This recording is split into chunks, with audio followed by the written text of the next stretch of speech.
Hey, welcome back, Lyman Montgomery. I want to conclude on what we're talking about, creating a focus-driven work culture. And yesterday I was talking about creating a focus-driven work ethic within your organization as far as your culture. All organizations have a culture. And I was talking about a friend of mine who was at lunch, and she was telling me how she gets physically sick every time she goes to work. And there are two types of cultures: a positive work culture or a negative toxic work culture.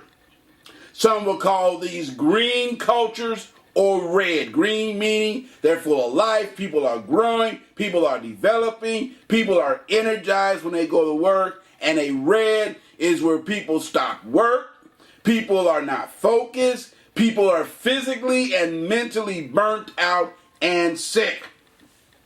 And so today I want to conclude on how to create a focus-driven work ethic.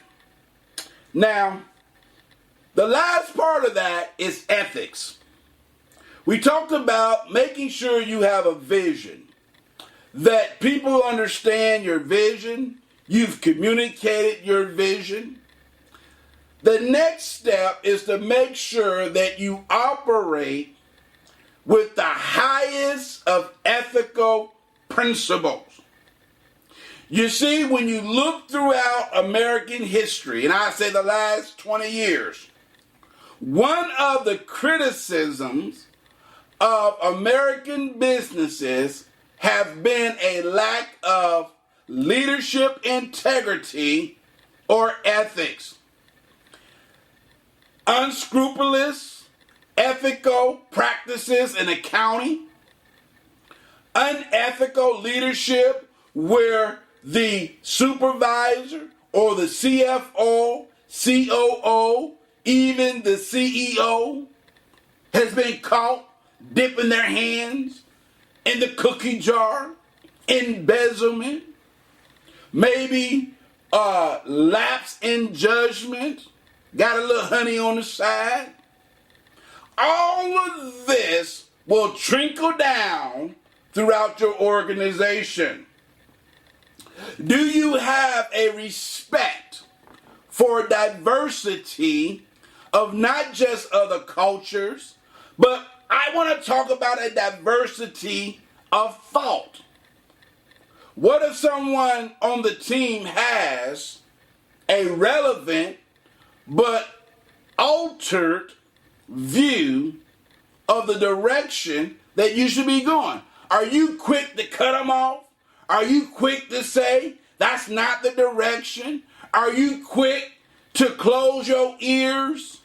You just want to be the hot shot? You want to be the shot caller? Don't want to listen to the team? You see, most organizations should stop saying we're having a meeting and just call it what it is, a briefing. Because all you do is get up there on your platform and tell people what to do, and you really don't listen for any type of opposition. Listen, when I call a team meeting, I expect some opposition. I expect to be challenged.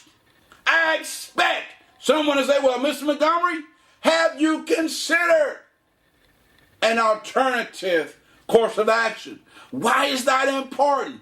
It is important to show them that I value their diversity of thought. It is important that I show I value them as a person, that I am actively listening to what they have to say. You see, the best way to show that you are focused on your team, focused on your people, is to listen to them. It doesn't mean you're going to follow their advice, but it does mean you're going to consider their advice and then make a logical and rational, and I'll be honest, sometimes emotional, that little gut feeling thing that kicks in.